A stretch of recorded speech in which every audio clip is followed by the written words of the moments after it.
నాకు నాకు చావాలని లేదు, నాకు చావాలని లేదు. నేను వెళ్తాను, నేను హాస్పిటల్ వెళ్తాను.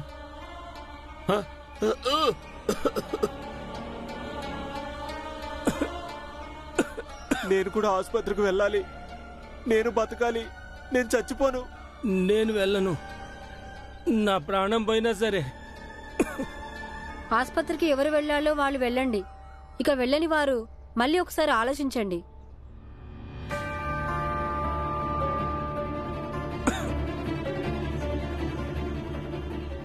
ఎక్కడికి వెళ్తున్నారా మూర్ఖుల్లారా?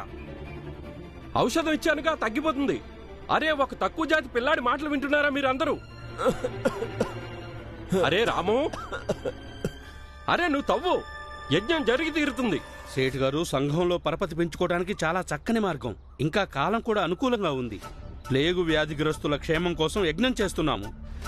ఈ యజ్ఞానికి మీరు నైవేద్యాలు సమర్పించుకోండి, దక్షిణలు మెండుగా ఇవ్వండి. దీనివల్ల జనాల్లో మీ గౌరవం పెరుగుతుంది, ఇంకా సంఘంలో మీకు ప్రతిష్ట పెరుగుతుంది.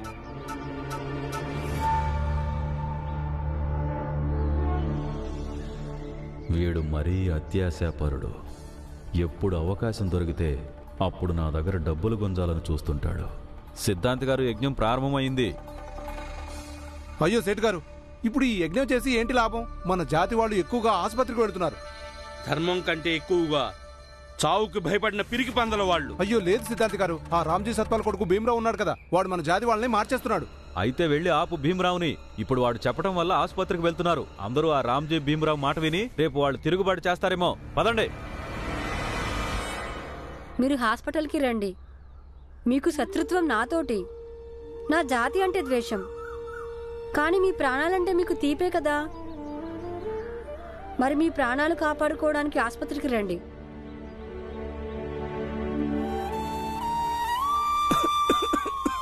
ఇంట్లో మీ భార్య ఇంకా పిల్లలు ఉండవచ్చు, ఒకసారి వాళ్ళ గురించి ఆలోచించండి. ఏయ్, మా జాతి వాళ్ళకి వ్యాధి సోకగానే దీన్ని అవకాశంగా ఉపయోగించుకుంటున్నావా భీమరావు? మా వాళ్ళని రెచ్చగొట్టి నీ బాబు దగ్గరికి పంపించావా చికిత్స చేయించుకోమని? తర్వాత జీవితాంతం మమ్మల్ని విమర్శించొచ్చనే?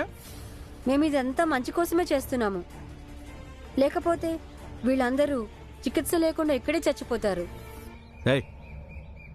చూడు భీమరావు, నువ్వు మా జాతి వాళ్ళందరినీ ఆసుపత్రికి పంపించి చాలా పెద్ద ఘోర పాపం చేశావు.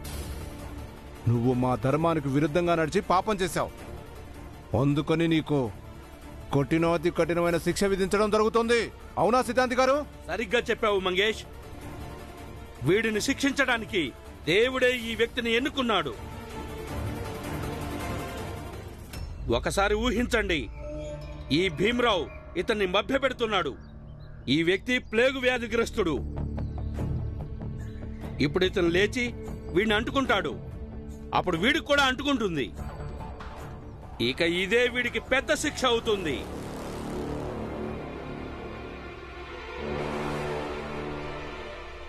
మీరు వీళ్ళ మాటలు పట్టించుకోవద్దు, మీరు ఆసుపత్రికి రండి. లేగు, లేచి వీడిని ముట్టుకో. వీడు నీకోసం స్వర్గ ద్వారాలు తెరుస్తున్నాడు. మీ ఆరోగ్యం బాగా విషమిస్తుంది, ఇప్పుడు ఆసుపత్రికి వెళ్ళడం తప్పదు. ఇంకా ఆలోచిస్తావేంటి? నీకు స్వర్గం ప్రాప్తిస్తుంది. ఈ పుణ్యకార్యం నీ చేతుల మీదుగా జరుగుతుంది. వీణ్ణి ముట్టుకో, నీ పాపాలన్నీ తొలగిపోతాయి.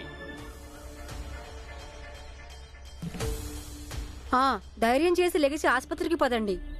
ధైర్యంగా లేచి వీణ్ణి ముట్టుకో. వాణ్ణి ముట్టుకుంటే నీకు స్వర్గం ప్రాప్తిస్తుంది.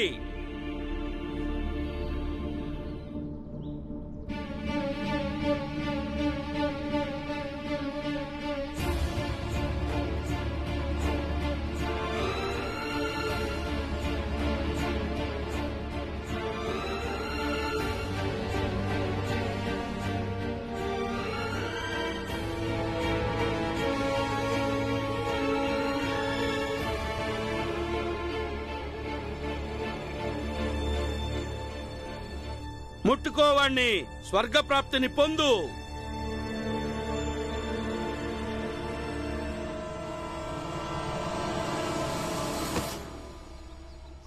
అరే, ఏం చేస్తున్నారు మీరంతా? వాడిని శిక్షిస్తున్నాం. వాడికి శిక్ష పడి తీరాల్సిందే. ఇప్పటిదాకా వాడు నీతి సూత్రాలు వల్లించాడు. చూడు, చావుకు భయపడి అలా పారిపోతున్నాడు. ఒకసారి మృత్యువుని మీ వెనకాల పడమని అడగండి సిద్ధాంతి గారు. అప్పుడు చూద్దాం మీరు ఎంత ధైర్యంగా నిలబడతారు. మీ చదువు మీ బుద్ధిని నాశనం చేసింది మాస్టారు. ఇదిగో సోదరా చూడు, నీలో ఎంత శక్తి ఉందో ఎంత సాహసం ఉందో చూపించు. లేగు, ఈలోగా మేము వాడిని పట్టుకుంటాం. ఇప్పుడు నువ్వు ఎలాగూ చావబోతున్నావు, కొందరు పాపుల్ని చంపి చావు. సరేనా? లేగు లేగు లేగు, తొందరగా లేగు. ఈలోగా మేము వాడిని పట్టుకుంటాం. శంకరు, ఏం చేస్తున్నారు మీరు?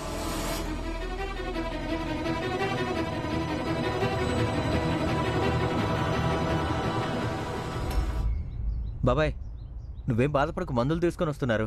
నువ్వు మందేసుకుంటే తగ్గిపోతుంది, ఏం కంగారు పడకు. నేను మందులు తీసుకొస్తాను, మీరేం కంగారు పడకండి. మీరు కాస్త దూరంగా నిలబడండి, దూరంగా ఉండండి. వదినమ్మా, రామ్జీ మందులు తీసుకొని వచ్చాడా? లేదు, కానీ వస్తుంటాడు, కంగారు పడక. వీళ్ళందరూ ఆరోగ్యం విషమిస్తోంది, వీలైనంత తొందరగా వీళ్ళకి మందు ఇవ్వాలి. వదినమ్మా, వీళ్ళకి సహాయం అవసరం.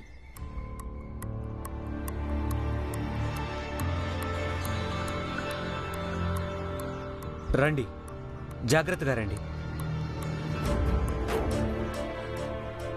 ఇక్కడ కూర్చోండి. ఇదిగో చూడండి, తొందరగా డాక్టర్ గారిని పిలవండి. చూడండి, ఒకవేళ మీరందరూ ముందుగానే ఆసుపత్రికి వచ్చుంటే ఈ పాటికే పూర్తిగా నయమైపోయి ఉండేది.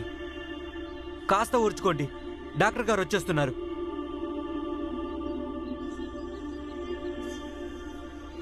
డాక్టర్ గారు, మీ జాతి వాళ్ళు వ్యాధితో విలవిల్లాడుతున్నారు, మీరొచ్చి చూడండి కొంచెం. చూడండి, మీ భర్త మందులు తీసుకొచ్చేదాకా మేమేమీ చేయలేము. రామ్జీ మందులు తీసుకొచ్చాడు. రామ్జీ వచ్చేసాడు, ఇక ఏ ఇబ్బంది ఉండదు. సరే డాక్టర్ గారు.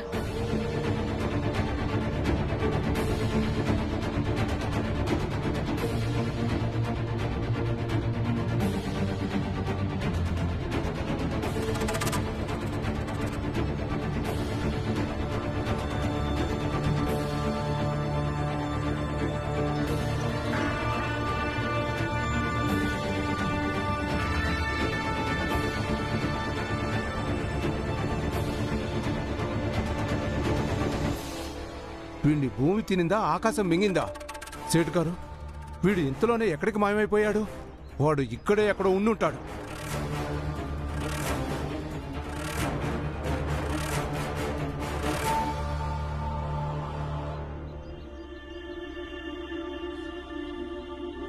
జాగ్రత్త జాగ్రత్త.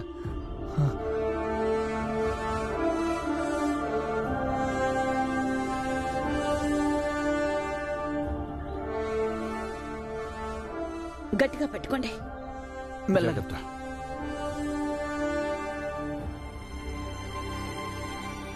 సేటు గారు, వాడు ఇటే వచ్చాడు కదా, వాడు ఇంతలోనే ఎటు మాయమైపోయాడు? వాడు పెద్ద దేశముదురు, ఇక్కడే ఎక్కడో దాక్కుని ఉంటాడు. చూడండి. అరే, ఆ పిల్లాడు మీ అందరూ మంచి కోసం మాట్లాడాడు. మీరందరూ వాడికి చెడు చేస్తారా? మీరు చేసేదేం బాలేదు. సేటు గారు భయంతో పారిపోయినట్టున్నాడు.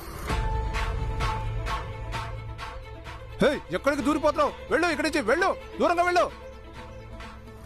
దూరంగా ఉండు, దూరంగా కూర్చో. మాకు కూడా రోగం అంటిస్తావా ఏంటి? ఊరందరూ చస్తున్నారు, ప్రపంచంలో అందరూ చస్తున్నారు, కానీ ఈ భీమరావు గారికి ఎందుకు ఈ రోగం అంటుకోవట్లేదు? ఈ మహమ్మారి వల్ల వీడు చస్తే బాగుంటుంది. అయ్యో సిద్ధాంతి గారు, ఒకవేళ ఆ భీమరావు చచ్చాడంటే ఊళ్ళో అందరూ సంబరాలు చేసుకుంటారు, సంబరాలు. కొందరు ఇలాంటి వాళ్ళు ఉంటారు, వాళ్ళు ఎలుకల్ని పట్టుకొచ్చి మన ఇంట్లో వదిలేస్తారు. అప్పుడు మనకి ప్లేగ్ సోకి చనిపోవాలి అని ఈ జీవితాంతం గుర్తుపెట్టుకుంటాను. ఇంకా దీనితో పాటు ఈ బాధని కూడా గుర్తుపెట్టుకుంటాను. అసలు ఏం మాట్లాడుతున్నారు మీరు? ఇలా మాట్లాడటం మీకు శ్రేయస్కరం కాదు. నీ సలహాలేం అవసరం లేదు మాకు, తెలిసిందా? నోరు మూసుకో. సిద్ధాంతి గారు, సేటు గారు రండి. ఇంకా నా వల్ల కావటం లేదు, నన్ను ఆసుపత్రికి తీసుకెళ్ళండి, నన్ను ఆసుపత్రికి తీసుకెళ్ళండి. అరే, ఆసుపత్రి లేదు, ఏం లేదు, ఇక్కడే ఉండు. చూడు, ఆ భీమరావు కనిపిస్తే వాడిని అంటుకో, ఈ రోగాన్ని వాడికి అంటించు, తెలిసిందా? వాడికి శిక్ష పడుతుంది. ఇదిగో చూడు, నీ కోసం మోక్షపు ద్వారాలు తెరుచుకుంటాయి, భయపడకు. ఒకవేళ నువ్వు కొట్టుకొని చచ్చినా సరే ఇక్కడి నుంచి తిన్నగా స్వర్గానికి వెళ్తావు, అర్థమైందా? అమ్మా, అబ్బా సిద్ధాంతి గారు, సేటు గారు రండి. పదండి పదండి.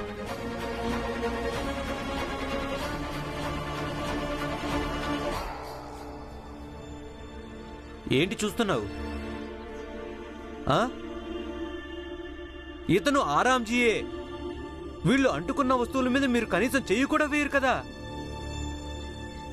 ఈరోజు ఇతను మీకోసం మందులు తీసుకొచ్చాడు. అందుకే మీరు ఈ మందులు తీసుకోవద్దు, ఇలాగే చచ్చిపోండి. మీరందరూ జీవితాంతం ఇతని కుటుంబం పట్ల భేదభావాలు చూపిస్తూ వచ్చారు. కానీ ఈరోజు చూడండి, ఇతను ఎలాంటి భేదభావాలు లేకుండా మీ ప్రాణాలు కాపాడడం కోసం మందులు మోసుకొని వచ్చాడు. కులకర్ణి గారు, ఈ సమయంలో ఇలాంటి మాటలు ఎందుకులేండి. మీరందరూ మందులు తీసుకోండి, నిశ్చితగా మందులు వేసుకోండి. డాక్టర్ గారు మీ జాతి వాడే. ఆయన స్వయంగా మీకు మందులు ఇస్తారు, మీకు చికిత్స చేస్తారు.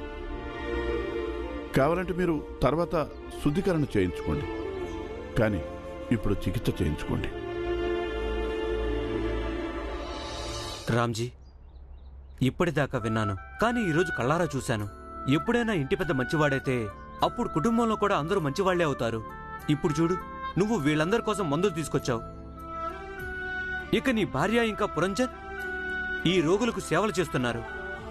ఇంకా మీ చిన్నబ్బాయి భీమ్రావ్, తను వీళ్ళందరికీ ఆసుపత్రికి వెళ్లడం గురించి చెప్తున్నాడు. ఇంకా ఆశ్చర్యకరమైన విషయం ఏంటంటే, తను మూర్ఖులకు నచ్చ చెప్తున్నాడు. వాళ్ళు ఇప్పటిదాకా తనని అర్థం చేసుకోలేదు. మీకేం కాదు. గురువుగారు, అరే భీమ్రా, నువ్వు బానే ఉన్నావు కదా? నేను బానే ఉన్నాను, కానీ ఈయన తొందరగా ఆసుపత్రికి తీసుకువెళ్లాల్సి ఉంటుంది. నేను మంచం తీసుకొస్తాను, నువ్వు ఇక్కడ దాక్కునుండు. వాళ్ళు నిన్ను వెతుకుతున్నారు, సరేనా?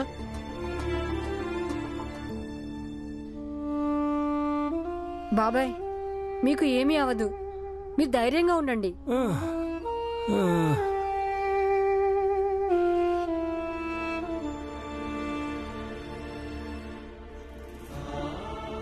మనుషులకి రోగం వస్తే అది మందులతో నయమైపోతుంది. కానీ మరి కొంతమందికి మానసిక రోగం ఉంటుంది, దానికి కూడా ఏదైనా మందు ఉందా? నేను నాన్నని అడుగుతాను.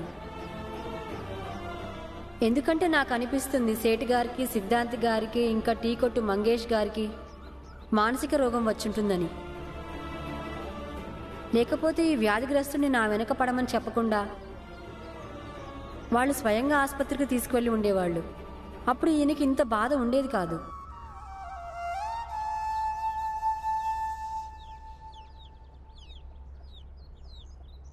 ఆనంద్, ఏంటత్తా? ఇలారా. ఇదిగో, ఇది అన్నం క్యారేజీ. మీ అమ్మా నాన్న బియ్యం కోసం కట్టాను. పొద్దుటి నుంచి రోగులకు సేవలు చేస్తున్నారు, ఆకలి అవుతుండొచ్చు. ఏమీ లాభం ఉండదత్తా, వాళ్ళెవరూ తినరు. ఎందుకు తినరు? అక్కడ అంతమంది రోగులు ఆకలితో ఉంటే వాళ్ళని వదిలి వీళ్ళెలా తింటారు? అయితే అందరికీ భోజనం పెడదాము. అంతమందికి మనం ఎలా భోజనం పెడతాము? ఆనంద్, నువ్వేదో అన్నావు మనం సాయం చేసే సైనికులమని.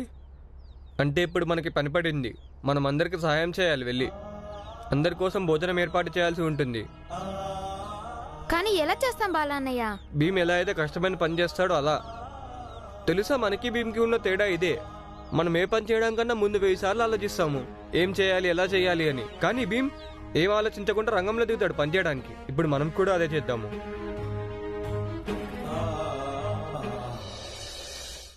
ఓ అత్త, ఇప్పుడు మన ఇంట్లో ఎన్ని బియ్యం అయితే ఉన్నాయో అవన్నీ సంచిలో నింపి ఇవ్వు. ఆనంద్, నువ్వు వెళ్ళి మన జాతి వాళ్ళ దగ్గర నుంచి పెద్ద పెద్ద పాత్రలు తీసుకురా, సరేనా? కానీ మీరేం చేస్తారు? మేము ఈ సరుకులన్నీ అక్కడికి తీసుకువెళ్ళి అక్కడే వంట చేసి అందరికీ పెడతాము. నేను కూడా మీతో వస్తాను.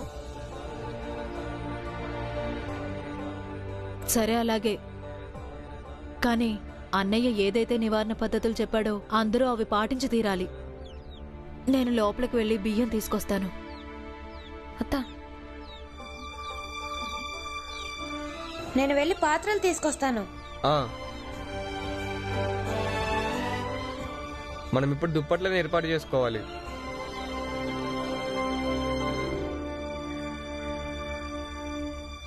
ఇతనికి 2 గంటలకు ఒకసారి డాక్టర్ గారు డాక్టర్ గారు ఇతనికి వైద్యం చేయండి.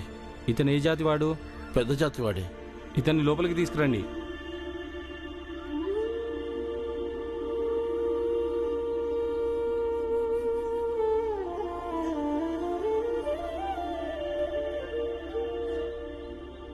నాకు తెలుసు భీమ్, ఈ పెద్ద జాతి రోగిని ఒప్పించి ఇక్కడి దాకా తీసుకురావడం నీకు ఎంత కష్టమై ఉంటుందో. కానీ బాబు, ఇలాంటి కష్టాలే నీకు ముందు ముందు పోరాడటానికి ధైర్యాన్ని, సాహసాన్ని ఇస్తాయి.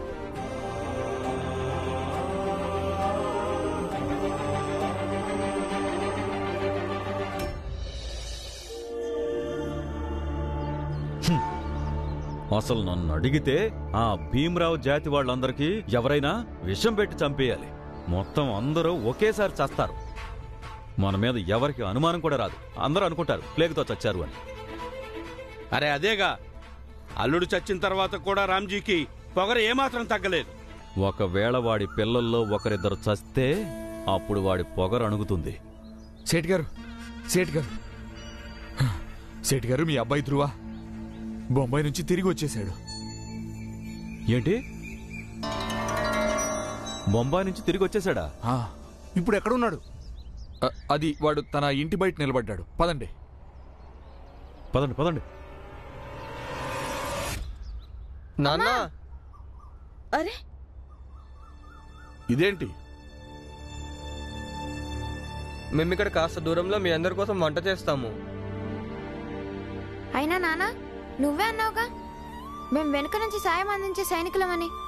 ఇప్పుడు మేము మా బాధ్యతను నెరవేర్చాలిగా, అందుకే మేము అవన్నీ తీసుకొచ్చాం. చాలా మంచి పని చేశారు. సరే అయితే మనం సామూహిక భోజనాలు వండడం కోసం ఇక్కడే ఎక్కడైనా పొయ్యిలు ఏర్పాటు చేద్దాం. ఇక అందరం కలిసి వంటలు చేద్దాం. నిజంగా మీరు చాలా మంచి పని చేశారు. రామ్జీ అన్న, రామ్జీ అన్న, ధ్రువ బొంబాయి నుంచి తిరిగి వచ్చేశాడు. వాడు బాగానే ఉన్నాడా?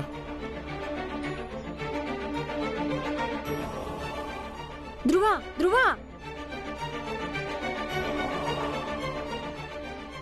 రండి చూసొద్దాం. మీరు ఒకసారి బాలా అన్నయ్యని పిలవండి. వస్తాడులేరా నీ బాలా అన్నయ్య. కానీ నువ్వు బొంబాయి నుంచి ఎందుకు వచ్చావు?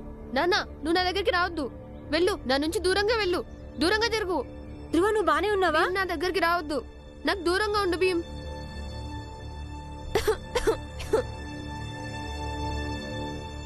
భీమ్, నాకు ప్లేగు వచ్చింది.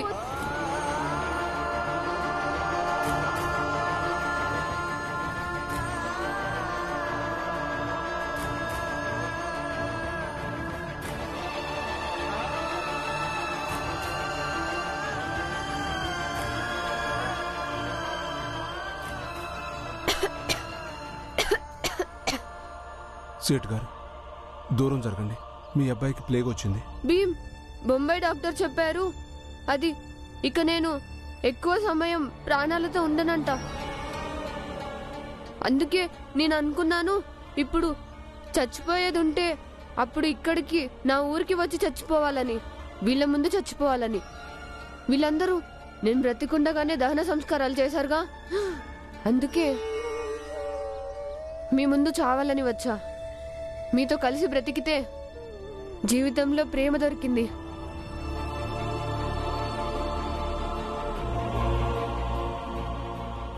ధ్రువ, నువ్వు హాస్పిటల్కి పద, నీకు నయమైపోతుంది. వద్దు భీమ్, నువ్వు నా దగ్గరికి రావద్దు.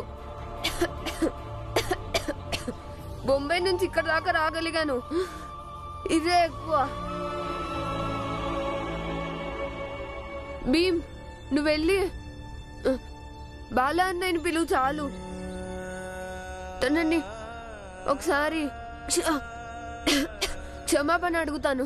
ధ్రువ, ఇప్పుడు అనవసరమైన మాటలు మాట్లాడొద్దు. హాస్పిటల్కి పద, అంతా మంచి జరుగుతుంది. పద.